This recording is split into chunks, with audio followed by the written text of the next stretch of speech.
L'ultimatum révisé de Donald Trump à la Russie. Voici ce qu'il a déclaré avec Keir Starmer lors de leur rencontre. Je vais fixer une nouvelle échéance d'environ 10 ou 12 jours à partir d'aujourd'hui. Il n'y a aucune raison d'attendre. Il n'y a aucune raison d'attendre. Cela fait 50 jours.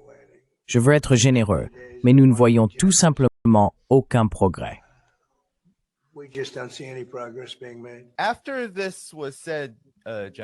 Après cela, messieurs, la Russie a réagi de différentes manières, comme elle le fait généralement.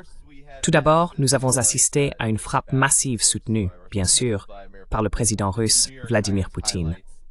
Le New York Times met en avant la prison attaquée à Kiev, qui a fait 16 morts. Cela s'inscrit dans une vague, comme le souligne le New York Times, de frappes dirigées contre 73 villes et villages ukrainiens au cours de la soirée qui a suivi cet ultimatum. Patrick, quelle est votre réaction à l'ensemble de ces développements, compte tenu de ce qui se passe non seulement en Ukraine, mais aussi de la posture générale des États-Unis vis-à-vis de la Russie?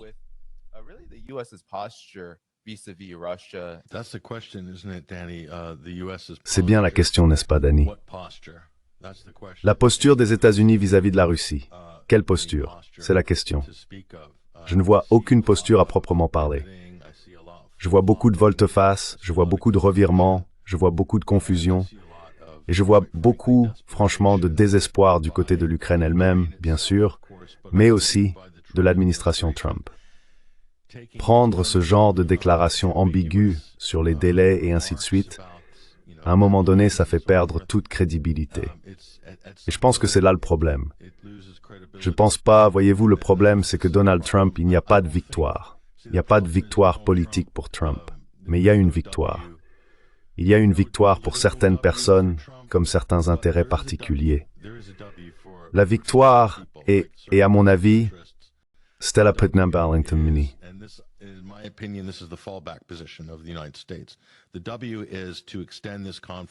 Le W consiste à prolonger ce conflit, à continuer d'augmenter les ventes d'armes, à voir les actions de la défense européenne s'envoler, comme c'est le cas depuis un an, et celles de la défense américaine aussi.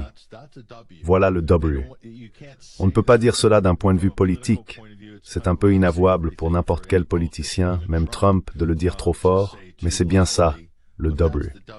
Et le W pour la Russie, c'est de continuer à réaliser les mêmes progrès réguliers qu'elle fait sur le champ de bataille. Et Medvedev a raison.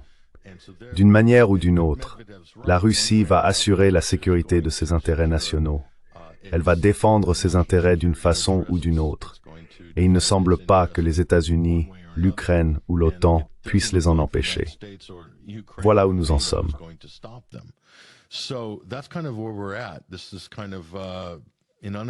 C'est en quelque sorte une impasse officieuse, si l'on veut. C'est ce que cela ressemble, car la Russie n'acceptera aucune exigence inconditionnelle, ni aucun terme de reddition imposé par Donald Trump. Cela n'arrivera pas. Et il n'y a pas de discussion sérieuse à Washington sur un règlement politique. Du point de vue de la Russie, soyons honnêtes, cela n'a pas beaucoup changé. Depuis février 2022, ce n'est pas très différent de l'accord initial d'Istanbul. Oui, les territoires et les frontières ont quelque peu évolué depuis.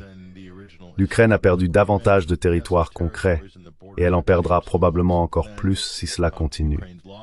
Pour l'Ukraine, il s'agit de limiter les pertes. Mais politiquement, c'est intenable tant que Zelensky est au pouvoir.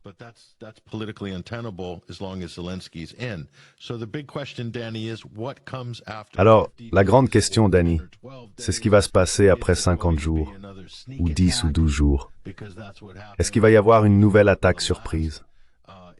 Parce que c'est ce qui s'est passé avant le dernier blocage, les dernières négociations. On a vu un raid audacieux, les courageux Ukrainiens frappant la dissuasion nucléaire russe. Ou bien envisage-t-on un changement de régime? Quelqu'un va-t-il venir remplacer Zelensky?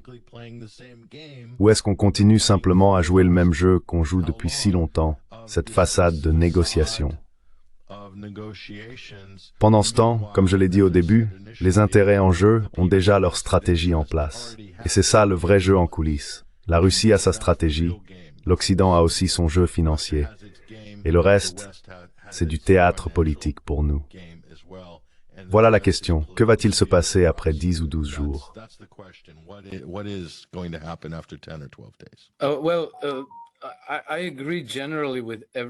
Eh bien, je suis globalement d'accord avec tout ce que Patrick vient de dire. Je pense qu'il est vraiment, vraiment important de toujours garder à l'esprit que nous assistons à l'affrontement de deux systèmes. En général, ce qui fait que le conflit en Ukraine est le même conflit que celui auquel nous assistons au Moyen-Orient et le même conflit qui pourrait survenir avec la Chine à l'avenir. La logique de ce conflit est telle que vous devez être d'un côté ou de l'autre.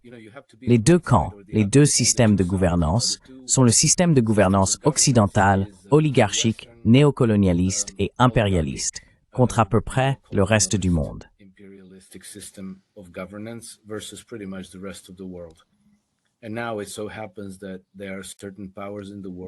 Et il se trouve maintenant qu'il existe certaines puissances dans le monde qui sont prêtes et capables de résister au diktat de l'Empire. Ces puissances étant principalement la Russie, la Chine et aussi l'Iran. Donc la question est, de quel côté l'administration Trump s'est-elle placée dans ce conflit? Ma conclusion, basée sur les 6 derniers mois d'activité de l'administration Trump, est que Trump s'est réellement positionné contre l'Empire. Très souvent, Trump fait des déclarations qui sont, selon moi, en grande partie des opérations psychologiques. Il fait ces déclarations pour certains publics, et il est actuellement au Royaume-Uni. Le Royaume-Uni est la partie la plus désespérément belliciste dans ce conflit avec l'Ukraine.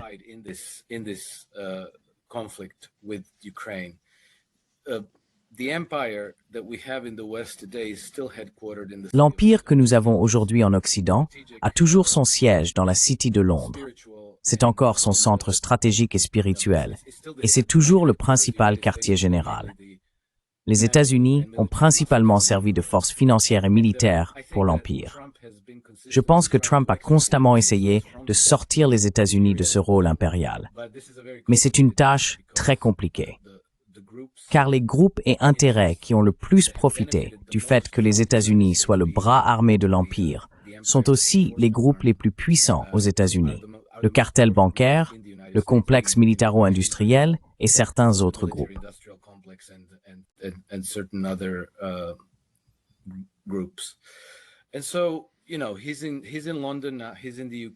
Donc, il est à Londres, il est maintenant au Royaume-Uni, il rencontre Starmer. Je pense qu'il doit leur donner l'impression qu'il est toujours prêt à jouer le rôle du bras armé de l'Empire. Mais je pense qu'en réalité, il n'a aucune intention de le faire. Si l'on revient au début de l'administration, même avant son investiture, Marco Rubio avait déclaré que les États-Unis, que son administration considérait l'ordre d'après-guerre comme plus qu'obsolète. Il a dit que cet ordre avait même été utilisé comme une arme contre les États-Unis et que la nouvelle réalité, ce sont les intégrations multipolaires.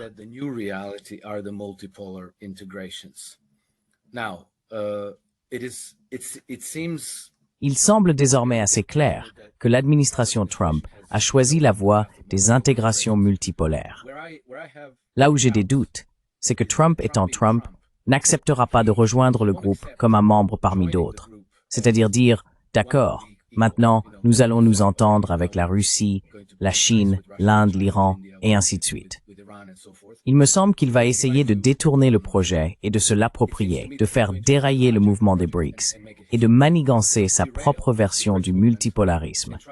Donc je ne prendrai pas au sérieux ces déclarations sur le fait de donner tant de jours à Vladimir Poutine, ou peu importe le nombre de jours, à ce stade.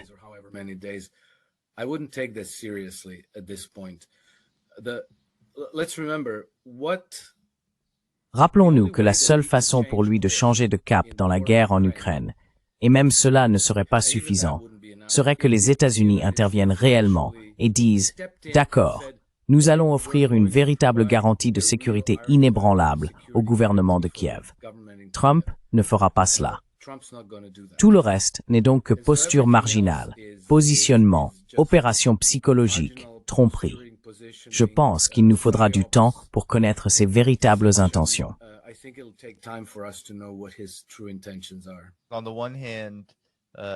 D'une part, vous savez, Alex dit qu'il y a des raisons de croire que Trump manœuvre pour adopter une posture différente pour les États-Unis.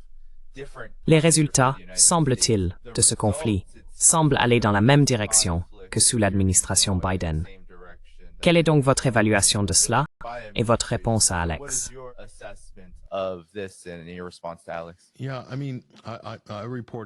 Oui, en fait, j'ai couvert Marco Rubio à l'époque.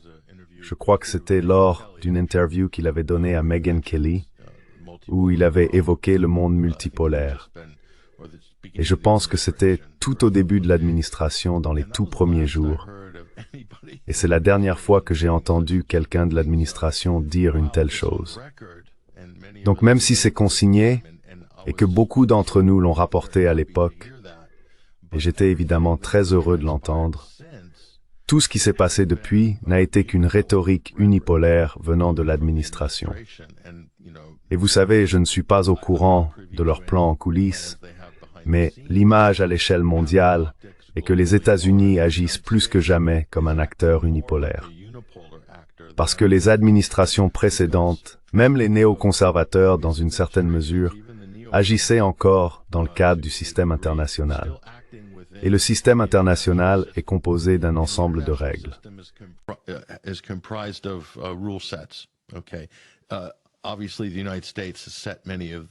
Évidemment, les États-Unis ont établi de nombreuses règles, mais leurs alliés les ont également adoptées à travers le G7 et d'autres institutions de construction du consensus au fil des années. Le commerce, les relations internationales, les traités, les accords et les conventions se déroulent tous dans ce cadre réglementaire. Le problème avec Trump, c'est qu'il est difficile d'identifier une quelconque adhésion à un ensemble de règles discernables. C'est presque comme si c'était de la diplomatie improvisée. C'est de l'intimidation, c'est presque du racket international. Même si, par exemple, Trump construisait un terrain de golf à Miami et devait traiter avec les Teamsters, les autorités locales d'urbanisme, le gouverneur, etc., on ne peut pas réunir tout le monde pour réaliser le projet et, à mi-chemin, se retirer et, vous savez, tirer sur le gouverneur ou menacer de bombarder le Parlement de l'État, ce qui est en quelque sorte ce que font les États-Unis sur la scène internationale.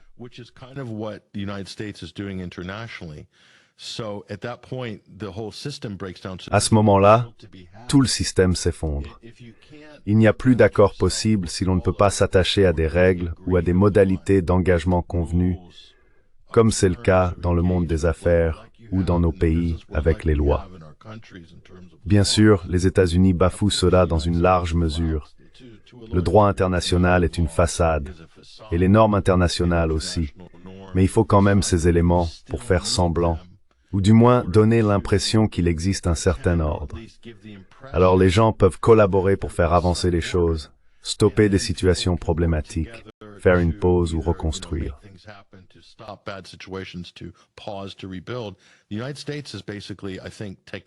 Les États-Unis, à mon avis, sont en train de tout démolir en très peu de temps, en commençant par l'administration Biden, il faut le dire. Mais les 6 derniers mois de l'administration Trump n'ont pas été très bons non plus. Si l'on regarde les 3 principaux points de tension, il y a l'Ukraine, l'Iran et ensuite Gaza au Moyen-Orient. Et en ce qui concerne les accords ou la diplomatie américaine, ils ont échoué sur ces 3 dossiers. Ajoutons à cela les tarifs douaniers mondiaux. Il y a donc 4 grandes zones de préoccupation géopolitique mondiale. Les États-Unis, selon moi, sont échoués sur ces 4 fronts.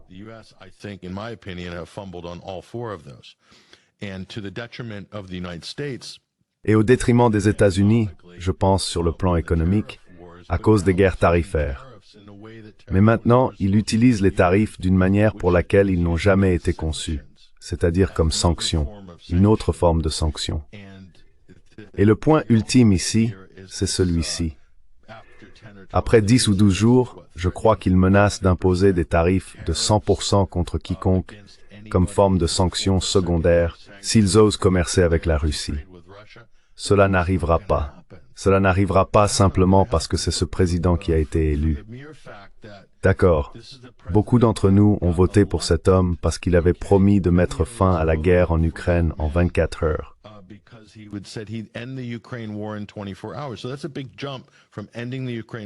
C'est donc un grand saut de mettre fin à la guerre en Ukraine, à ensuite déclarer une guerre économique. D'accord. Parce que c'est exactement ce que sont les sanctions ou les tarifs douaniers utilisés comme armes. Ce sont des outils de coercition contre vos alliés. Ils ne pourront donc pas faire cela à la Chine, à l'Inde ou à l'Europe. L'Europe commerce avec la Russie. L'Europe achète toujours de l'énergie à la Russie, pour des milliards, de l'uranium et ainsi de suite. Cela n'arrivera tout simplement pas. Alors où va-t-on avec tout ça? C'est ça la question. Et à un moment donné, est-ce que tout ce que les États-Unis ou cette administration disent publiquement va simplement être ignoré en se disant « Oh, c'est ce que Trump a dit cette semaine, ça pourrait changer la semaine prochaine ».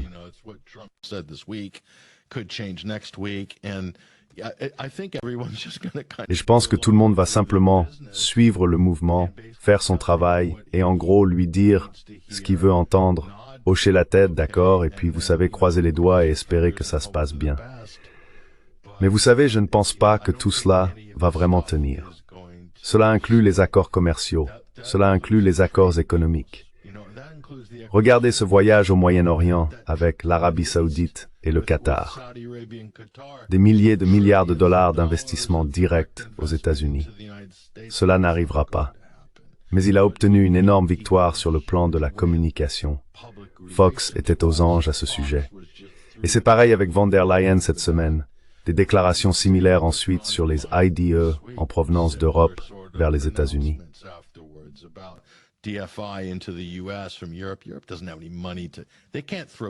L'Europe n'a pas d'argent. Elle ne peut pas injecter 700 milliards de dollars aux États-Unis et investir. Je veux dire, l'Europe a déjà du mal à tenir le coup en ce moment.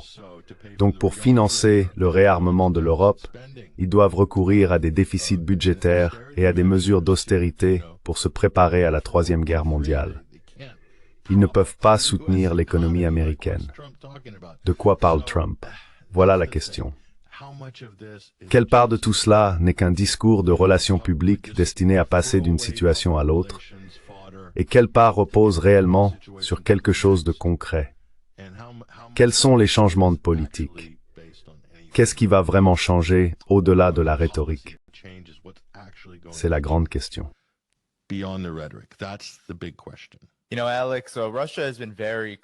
Tu sais, Alex, la Russie a fait preuve d'une grande lucidité tout au long de ce processus. Voici Sergueï Lavrov, le ministre des Affaires étrangères de la Russie. Il a prononcé ces mots lors d'un récent forum où il s'est exprimé. « Nous avons beaucoup de choses à faire. La principale, bien sûr, est de vaincre l'ennemi. Pour la première fois dans toute l'histoire de la Russie, elle se bat seule contre tout l'Occident. » Des paroles assez frappantes. Et tu sais, Alex, la Russie continue aussi de réaliser d'énormes avancées sur le champ de bataille. Selon Kraïnska Pravda, une source ukrainienne, la Russie est en train de progresser vers Prokros, dans une semi-encerclement dans l'oblast de Donetsk, et cela pourrait tomber d'ici quelques semaines. Ce serait une lourde défaite pour l'Ukraine à cet endroit.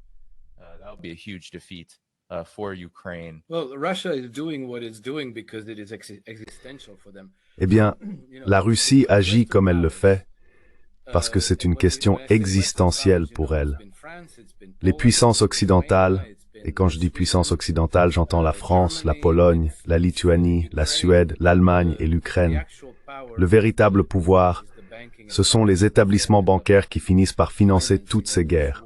Mais ils s'en prennent à la Russie depuis plus de 300 ans maintenant. Et il est très clair qu'ils ne s'arrêteront jamais. Donc pour les Russes, il est évident qu'ils doivent simplement éliminer la source des menaces, qu'ils doivent supprimer les menaces à leur sécurité et les sources de leur vulnérabilité. Ainsi, ce que font les Russes a parfaitement du sens.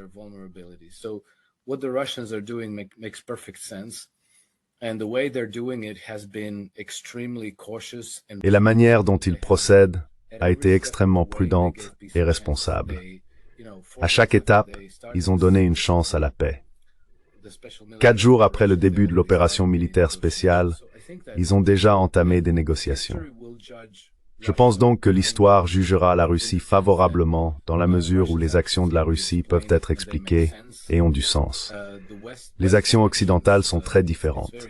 Il s'agit d'une sorte d'obsession fanatique visant à détruire la Russie, à la diviser, à changer son régime et à transformer la population russe en une main-d'œuvre quasi-esclave afin d'aider les intérêts financiers occidentaux à extraire les ressources russes au profit des entreprises et des banques occidentales.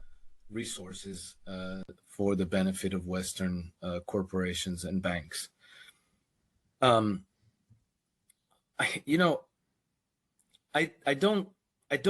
Vous savez, je ne sais pas si nous pouvons parvenir à un jugement sensé sur ce qui se passe en nous, basant sur les déclarations publiques, qu'elles viennent du côté russe ou du côté américain. Je pense qu'ils cachent tous leur jeu.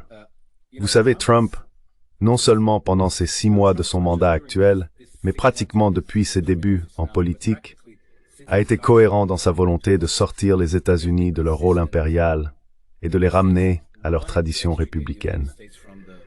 Nous avons vu que lors de sa première administration, cela ne s'est pas très bien passé.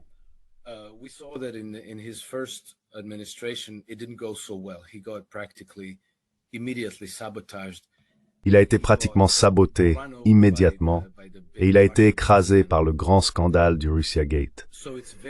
Donc, il m'est très difficile d'imaginer qu'il ait simplement opéré ce virage en janvier de cette année et qu'il ait remis les États-Unis aux commandes de l'ordre mondial unipolaire. J'ai vraiment du mal à accepter cela. Ça n'a tout simplement pas de sens. Et si c'était vraiment son intention, alors pourquoi toute cette immense, énorme et complexe supercherie dès le départ? Parce qu'il faisait face à des vents contraires très puissants, rien que pour accéder à la Maison-Blanche. Il aurait tout aussi bien pu dire, « Eh bien, on continue comme d'habitude. Nous allons poursuivre exactement comme Bush, Bush 43, Obama, Biden, Clinton, et tous les autres l'ont fait. »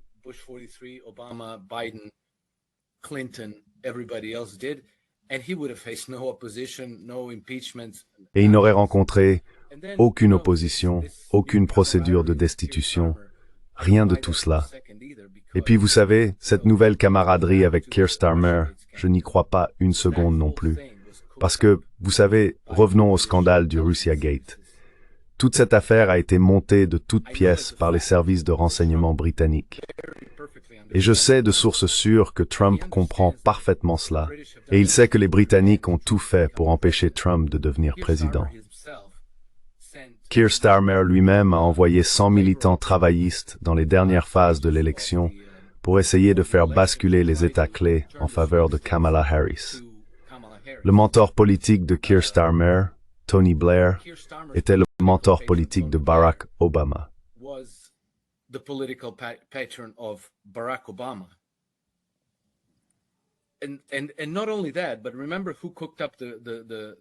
Et ce n'est pas tout.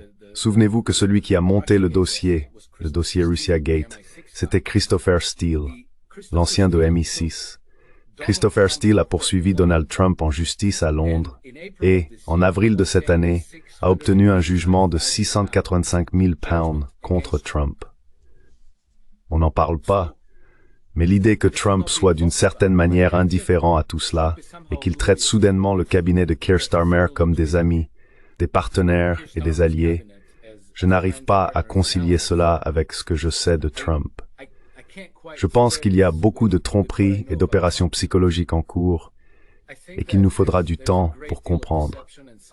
Mais il a aussi déclaré à de nombreuses reprises dans de nombreux communiqués qu'il faisait confiance à Vladimir Poutine.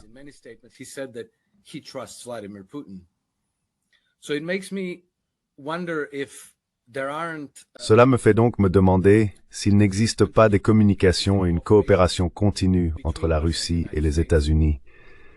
Et si toutes ces déclarations publiques ne sont pas destinées à la consommation publique, visant leurs propres audiences nationales. Et je ne parle pas nécessairement de l'électeur moyen. Je parle peut-être du complexe militaro-industriel, de l'appareil de renseignement, de l'État profond. Tous ces gens espèrent encore, d'une manière ou d'une autre, comme disent les Britanniques, inonder le terrain autour de Trump et le rallier à leur camp. Je me méfie donc généralement de toutes ces déclarations publiques, car je ne vois pas Trump abandonner sa position de longue date, 1766, et transformer les États-Unis en une puissance manufacturière mondiale, ce qui est probablement sa principale raison d'imposer ces tarifs de manière imprévisible.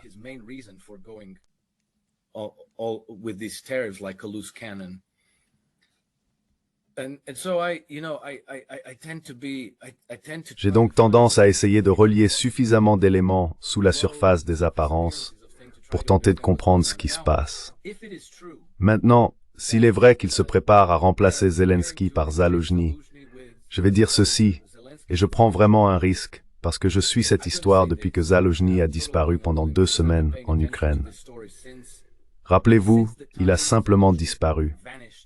Je pense que les Britanniques sont en train de tomber dans un piège. Et je pense que si Zaluzhny prend le pouvoir en Ukraine, l'Occident va perdre l'Ukraine et l'Ukraine va se réorienter vers la sphère d'influence russe.